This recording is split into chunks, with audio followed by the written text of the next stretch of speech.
Salut les amis, j'espère que vous allez bien, content de vous retrouver pour une petite vidéo. Donc comme vous voyez, je suis dans le local, donc on va faire du montage de mouches. Et là je vais vous présenter une petite nymphe, donc une nymphe très facile à réaliser. Hop, je vais vous la montrer ici. Une nymphe, comme je disais, très facile à réaliser. Extrêmement prenante, donc ça fait partie de mes top 5. Il y a des mouches incontournables et celle-ci en fait vraiment partie pour ma part. Donc il s'agit d'une oreille de chevreuil, on va dire revisitée. Tout simplement, j'utilise d'autres matériaux, je vais vous montrer ça.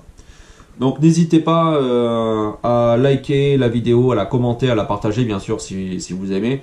À vous abonner à la chaîne, ça serait génial. On a déjà dépassé, largement même dépassé les 5000 abonnés, donc c'est super. Maintenant c'est une jolie communauté, donc c'est vraiment génial. Et je reçois beaucoup de messages de votre part, c'est quelque chose que j'adore. Donc comme j'ai dit, une mouche très facile à réaliser. Vous savez très bien que je ne m'embête pas au niveau des montages. Moi j'aime les montages qui soient simples, qui soient efficaces surtout. Donc là, l'oreille de chevreuil, tout le monde en monte. C'est un modèle incontournable que vous pouvez utiliser toute l'année. Donc celle-ci, je vais la monter sur un hameçon jig. Donc ce sont des hameçons que j'aime énormément, que je monte de plus en plus sur les hameçons jig, que ce soit en grosse taille comme en petite taille. N'hésitez pas à tester, vous allez voir, vous m'en direz des nouvelles. Donc le principe d'un hameçon jig, j'explique un petit peu pour les débutants, c'est tout simplement que l'hameçon va se présenter avec la pointe vers le haut, la bille vers le bas. Donc ça permet de moins s'accrocher. Le but d'une nymphe, c'est vraiment d'évoluer bien souvent au plus près du fond. Donc voilà, le fait d'utiliser les hameçons jig, on s'accroche moins. Je ne vais pas dire qu'on s'accroche jamais, mais on s'accroche moins. Donc c'est quand même un plus. Donc là, je vais le monter en taille 14. Perso, je la monte en taille 12, 14, 16, 18. Bien sûr, en adaptant la taille de la bille. Donc souvent, vous me posez la question. Donc là, je vais passer très vite là-dessus. C'est un hameçon 12 billes de 3,5, hameçon de 14 billes de 3, hameçon de 16 billes de 2,5 et hameçon de 18 billes de 2. Bien sûr, après, vous pouvez faire des variantes pour avoir, par exemple, une bille de 2,5 sur un hameçon de 14, ce qui vous permet d'avoir une nymphe légèrement plus grande. Voilà. Donc, au niveau des matériaux, rien d'exceptionnel. Les hameçons, donc comme je disais, hameçon jig, ce sont les P120 barbless. Donc là, en taille 14 pour la vidéo. Ce sont des hameçons extrêmement piquants que j'aime beaucoup. Je vous montrerai d'autres formes d'hameçon jig aussi que j'utilise, mais ça sera pour les prochaines vidéos et d'autres montages. Donc ensuite, il va nous falloir du fil de montage. Donc comme d'habitude maintenant, celui-là je vous l'ai présenté à longueur de temps, c'est le Vevus. Donc c'est un fil qui possède un excellent rapport qualité-prix, qui tient, qui résiste vraiment très bien. Moi j'utilise des fils fins, donc là c'est un 14-0, là c'est le coloris B03, donc c'est un coloris marron qui s'adapte très bien au montage. Voilà, n'hésitez pas à varier le coloris, à également utiliser des fils plus fins, surtout si vous débutez. Par contre, un conseil, vraiment ça je le répéterai jamais assez, utilisez un porte-bobine avec un embout en céramique. Ça coûte plus cher, c'est sûr, par contre ça vous évite de couper vos fils, c'est vraiment génial. Donc ensuite il va nous falloir une bille. Donc là la bille c'est une bille tungstène fendue en coloris donc cuivre. Alors personnellement c'est le coloris qui m'a rapporté le plus de résultats. J'ai essayé avec énormément de coloris, donc les primaires on va dire, donc or, argent, cuivre. Le coloris cuivre apporte vraiment plus de poissons, après suivi par l'or et puis l'argent derrière. Après j'ai essayé également avec des coloris un peu plus, on va dire, farfelu, donc du rouge, du bleu, du vert, également des coloris marron, ça marche bien, mais le coloris cuivre marche un peu plus. Et il y a un coloris de billes que j'ai testé cette année, je vous en reparlerai sur l'autre vidéo parce que c'est sympa, c'est le coloris arc-en-ciel. Donc ça c'est quelque chose, au premier abord c'est difficile de le faire, mais je vous montrerai un montage qui marche vraiment très bien. Donc ensuite pour les cercles, donc là ça va être de l'oreille de chevreuil, voilà. Également pour le corps, je vais utiliser de l'oreille de chevreuil que je vais mélanger avec du art dubbing. Donc c'est un dubbing, c'est du art ice dubbing, c'est un dubbing de lièvre avec des fibres brillantes à l'intérieur. Donc je vous l'ai présenté sur la dernière vidéo, donc ça vous permettra de faire un autre montage avec le même dubbing. Donc comme j'ai dit, c'est un dubbing de lièvre avec des fibres brillantes à l'intérieur. Et je vous avais parlé sur la dernière vidéo justement qui permet d'agglomérer facilement d'autres matériaux. Donc ça, vous allez le voir, c'est vraiment très simple d'utilisation. Et il va nous falloir un petit plus, il s'agit du glitter. Voilà, donc là en coloris violet, donc c'est le coloris 21. Donc c'est le glitter de chez Textreme. Pareil, vous avez fait une vidéo là-dessus, ça vous permet d'avoir un autre montage supplémentaire. Et ça va nous permettre en fait de cercler le montage et d'apporter une brillance supplémentaire et un petit contraste. Voilà. Eh bien, on va passer de suite à la partie montage. Donc je place l'hameçon dans les morts d'eau avec la bille tungstène fendue. Donc là en coloris cuivre. Donc comme j'ai dit au départ, hein, j'utilise beaucoup en coloris cuivre. C'est celui qui m'a rapporté le plus de résultats sur cette mouche. Également le coloris or. Donc un petit peu moins sur l'argent. Bien sûr il faut en avoir. Mais c'est le cuivre qui sort un peu du lot. Ensuite je place le fil de montage. Comme d'habitude on réalise quelques enroulements derrière la bille. On coupe l'excédent. Je reviens sur la bille. Et par des va-et-vient, je réalise une petite partie conique. Voilà. Donc là, on peut voir, la bille ne bouge plus. Je redescends en direction de la courbure. Je vais m'arrêter un peu avant. Voilà. Donc maintenant, sur l'oreille de chevreuil, je vais me prélever des poils situés ici en bas. Ça va me permettre de faire les cercles.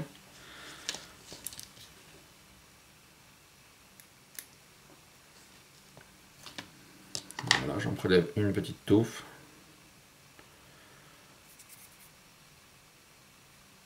Hop, je récupère toujours, voilà, je tire dessus comme ça, en tenant fermement les pointes. Je récupère ça, je vais me mettre dans le dubbing. Hop, voilà, donc il n'y a pas grand chose, ça suffit largement. Je les place en maintenant fermement les pointes. Je les fixe par quelques enroulements.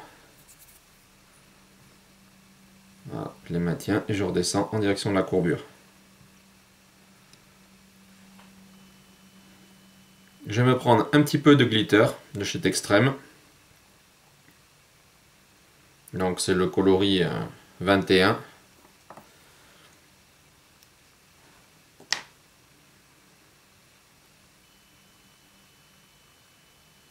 Voilà, je le fixe.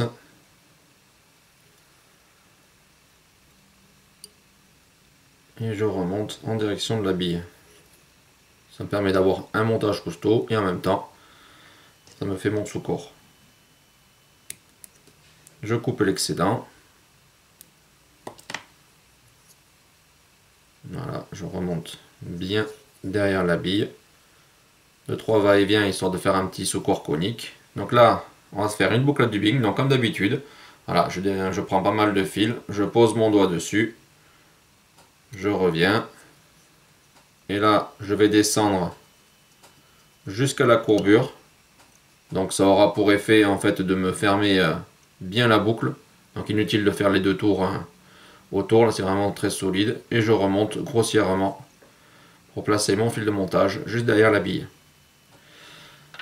Là, je prends mon petit twister, je le place dans la boucle et je le mets en attente. Donc maintenant, on va réaliser notre dubbing. Alors le dubbing, comme j'ai dit, c'est un mélange de Hard Ice Dubbing, voilà, en coloris marron. On peut voir avec énormément de fibres brillantes. Et comme j'avais dit dans la première vidéo, donc c'est la dernière vidéo que j'ai fait en fait de montage, et c'est la première vidéo de montage de cette année. Comme j'avais dit, ce dubbing a vraiment beaucoup de fibres brillantes et un très bon pouvoir. En fait, il agglomère très facilement les autres matériaux.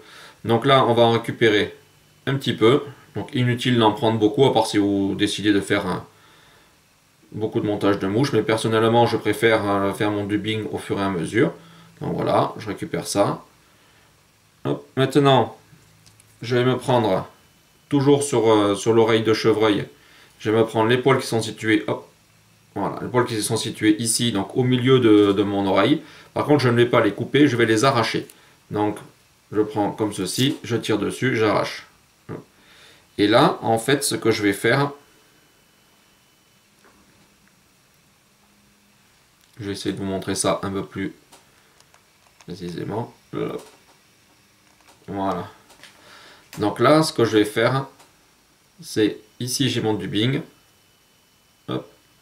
Là, j'ai les poils de chevreuil et je vais venir les saupoudrer entre le pouce et l'index sur mon dubbing. Donc bien sûr, je vais faire ça après sur la table, hein, ça sera plus facile, mais c'est pour vous expliquer.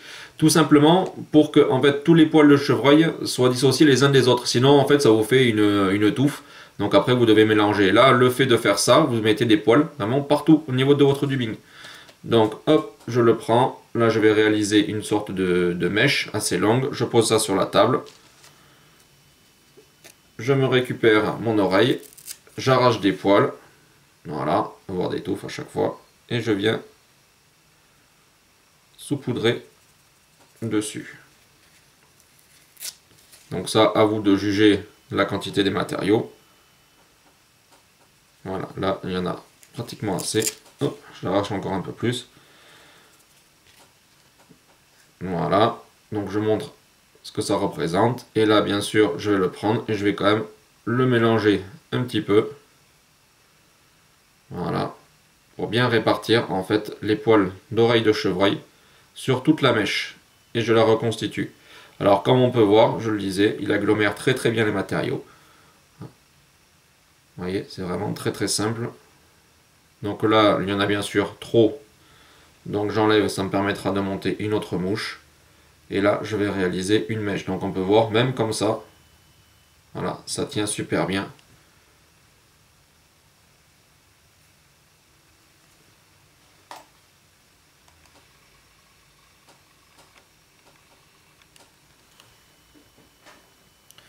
Donc maintenant, je récupère ma boucle à dubbing. Inutile de mettre de poids ou quoi que ce soit. Je récupère la mèche que l'on vient de constituer. Je la positionne. Voilà, je maintiens bien ici mes deux fils entre le pouce et l'index. Hop, voilà. Et là, je viens faire tourner mon petit twister.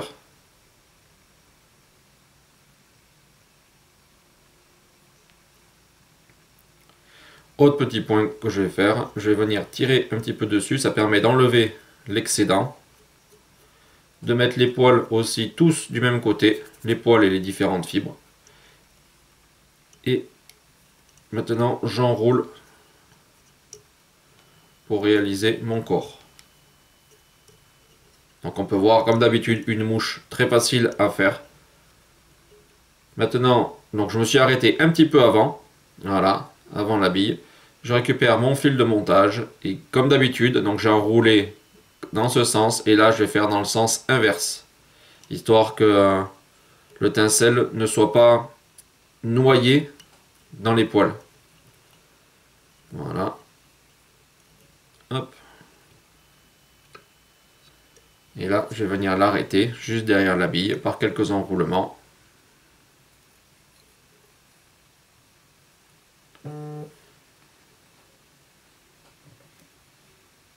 Je reçois des messages en même temps. Alors, hop, et je coupe l'excédent.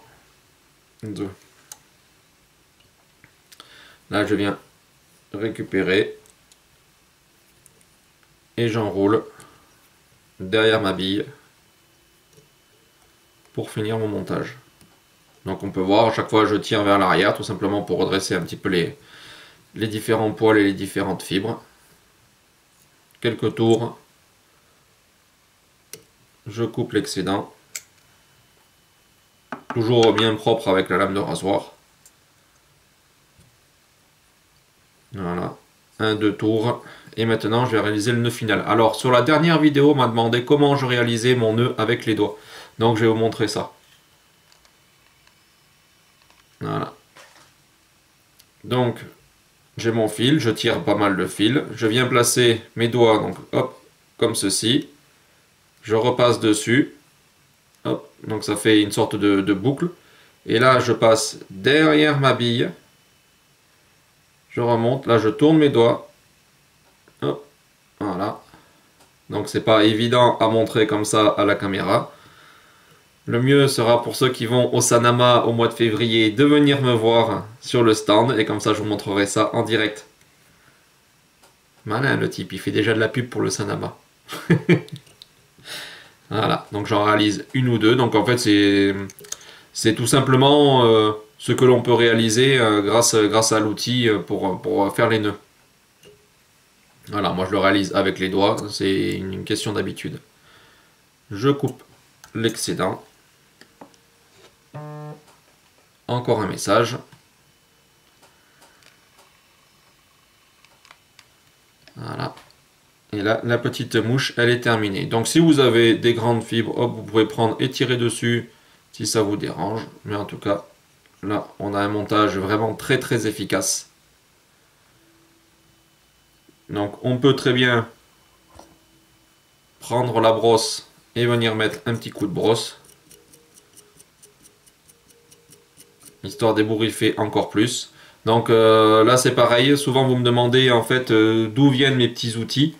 Les petits outils avec les manches en bois. Donc tout ça est réalisé par un artisan qui s'appelle Serge Marty. Donc l'atelier Qatar. N'hésitez pas à le contacter. Voilà, moi tous mes outils viennent de chez lui. C'est quelque chose que j'adore. Donc voilà, le petit montage est maintenant terminé. Donc voilà, la mouche est maintenant terminée. J'espère que ce petit montage vous aura plu, vous me le direz dans les commentaires. C'est un modèle ultra simple à faire et vraiment terriblement efficace. Donc tout ce que j'aime. Voilà, et bien écoutez, on se retrouvera, moi je vais continuer la série, là on se retrouvera sur un prochain montage. Je vous souhaite de passer une très très bonne soirée. Allez, à 10 chat les amis.